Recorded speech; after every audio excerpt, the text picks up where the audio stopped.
নামে দুর্নীতি দাবি মানতে হবে, মেনে নাও। মানতে হবে আমাদের দাবি। নামে দুর্নীতি,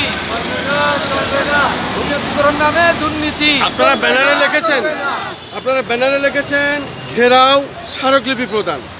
ঘেরাও এবং স্মারকলিপি প্রদান বলতে কি বোঝাচ্ছেন? আপনার নাম পরিচয় দিয়ে ব্যাখ্যা দিয়ে বলুন। আমি মোহাম্মদ সাইফুল ইসলাম। আমরা ওইখানে উত্তরা নলবুক দিয়াবাড়ি যে জায়গায় ওয়াসা সুয়াস ট্রিটমেন্ট পালন করতেছে ওই জায়গায় আমার বাড়ি অবস্থিত।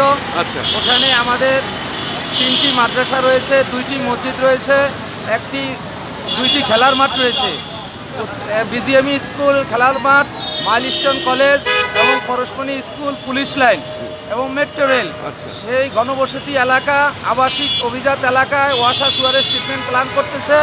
সেটা আজ থেকে 4 বছর আগে এটার প্ল্যানিং করছে। সেই সময় থেকে আমরা এটার বিরোধিতা করে আসছি। বাকি আমাদের এই বিরোধিতা ওয়াসার সাবেক এমডি তাসকিন আমাদের এই কথাগুলো কর্ণপাত করে নেই।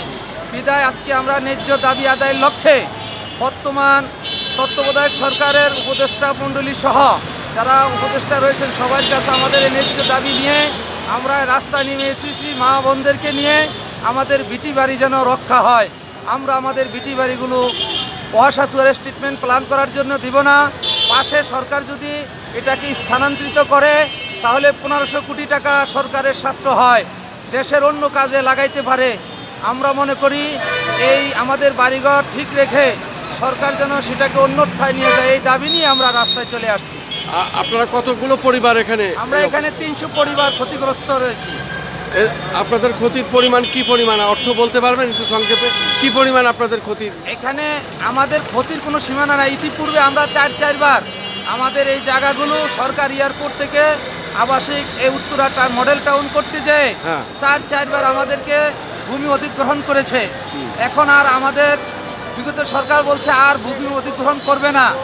এখন আবার ওয়াসা ডিসি অফিসের কিছু লোক কারসাজি করে আমাদের ষড়যন্ত্র করে তাদের ফায়দা লুটার জন্য আমাদের বাড়িঘরগুলো তারা অতর্কিতভাবে তাদের ফায়দা লুটার জন্য এই বাড়িঘরগুলো তারা ভূমি অধিগ্রহণ করতেছে। এই জন্য আমরা সরকার মহোদয়ের কাছে আহ্বান জানাইতেছি, আমাদের বাড়িঘর আমরা দিব না। আপনারা কি এর আগে কোনো আদালতের শরণাপন্ন হয়েছেন? আমরা ইতিপূর্বে যত জায়গায় গিয়েছি আমাদের সব ডকুমেন্টস আছে। বাকি আমাদের কোনো কথাতে তারা কর্ণপাত না করে সরকার গঠন করার সাথে সাথে 1-2 দিন পরেই তারা তড়িগতি করে তারা 8 ধারা নোটিশ দেওয়ার জন্য পায়তারা চলছে। এমত অবস্থায় আমরা ডিসি অফিস ঘেরাও করেছি। তখন আমাদের ডিসি মহোদয় সেইটাকে স্থগিত করে ভূমি মন্ত্রণালয় আমাদের এই অভিযোগটা পাঠিয়েছে। এখন আমরা আজকে এখানে এসেছি সাংবাদিক বন্ধুদের কাছে আমাদের এই দাবি উঠাইতে যে আমাদের যেন এই বাড়িঘর আর না দখল করে, আমরা যেন আমাদের ভিটি বাড়ি নিয়ে আমাদের নিজ জায়গায় মসজিদ মাদ্রাসা নিয়ে কবরস্থান নিয়ে যেন আমরা থাকতে পারি, এই দাবি নিয়ে আমরা জানাচ্ছি। এবং সরকারের সাশ্রয় হবে 1500 কোটি টাকা ল্যান্ডের যায়, এটা যদি এখানে না করে। অনেক অনেক ধন্যবাদ এই সংক্ষিপ্ত সাক্ষাৎ দেওয়ার জন্য।